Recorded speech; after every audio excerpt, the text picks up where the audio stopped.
His unique name helped distinguish a colorful career, thriving with baseball success while hurdling personal setbacks. If I just identify myself as Darryl Strawberry, a Major League Baseball player, I missed the whole mark of life.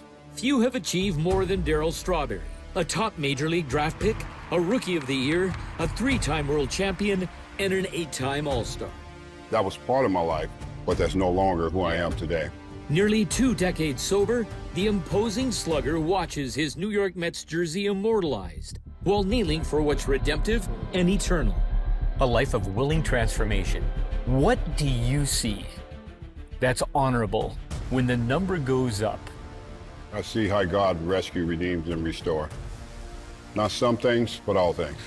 His plan is like greater than anything that we can ever imagine. And sometimes God needs to stop certain people to get their attention so you can recognize that he's God. And that's what happened in my life. You know, I had all this fame and fortune, but the promises over my life was greater than my baseball career. Darryl, that Mets franchise is where you had most of your major league success. Does it give you a sense of completion? Completion for me. You know, to say thank you. Thank you to a city, the fans, thank you to the organization, so many other people, my family, my wife, kids. Had it not been for the guys I played with, it takes a great team to make you a great player. The teams I played on in 7 years were great teams, and we had a chance to win. First or second place finishes. Yes. So I never finished on the second. Back to Shea Stadium with a crazed clubhouse on some accounts. How do you now see the professional part of the success and the personal part of some of the failure that came with it? There's 2 parts of life, the achieving and the struggle. The Bible didn't say some of us would fall short. It said we would all fall short of the glory of God. So understanding falling short was a part of it. It doesn't mean you stay there. And that's when I was able to fall on my knees. Jesus was there.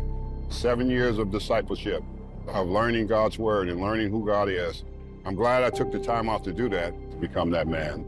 Does it inspire you, seeing his life? Definitely, it inspires me. I know he's a guy who can call, not gonna judge me. He can relate to the things I struggle with. And I can talk to him about anything and be open with it, knowing that it's not gonna go anywhere. 7 years ago now, when my mom was sick, he went to visit my mom and spent like 2 hours with my mom, praying with my mom. That's when I knew it's for real. The pain of uncertainty. How has all that positioned you as an overcomer? We all have some type of pain and some type of hurt, some type of rejection, loneliness that we go through. I didn't have a father. He rejected me. So I had to battle through that.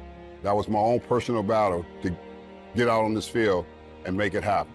So there was some major pieces missing in my life when I had my career of being a man. And I didn't learn all of that until I went through the addiction, the sinful lifestyle, the cancer, losing my left kidney, and now having a major heart attack at 62. He has extended me more time to complete his work. Darryl, do we underserve what, and more importantly, those who've invested into us along our journey?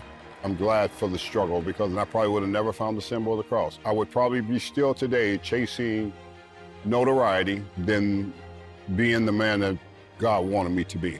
I'm living the legacy of my mom and what she prayed for.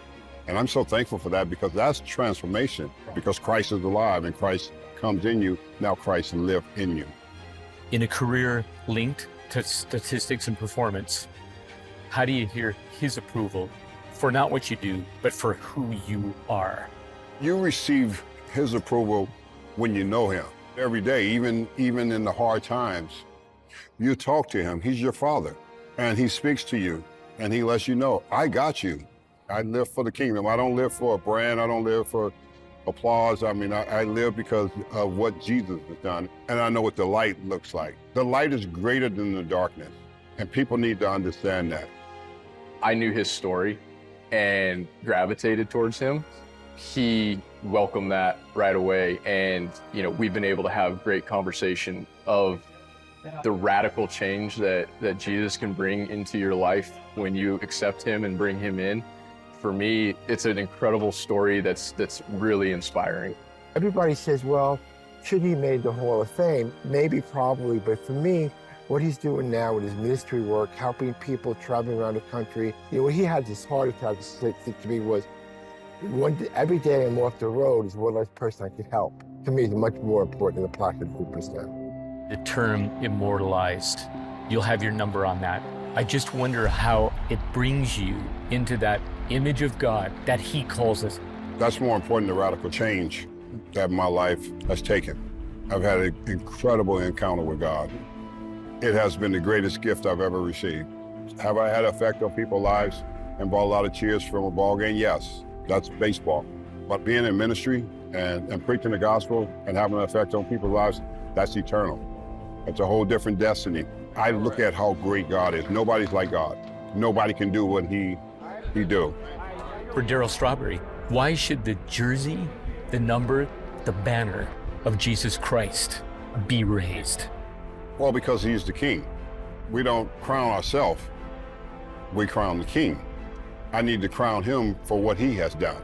Because Darryl Strawberry, the great baseball player in the flesh of who I was, he no longer lives. Jesus is the miracle maker. Not us, not a uniform, not a number hanging up. Jesus Christ is the miracle maker. And his love for people is to spare people and save people.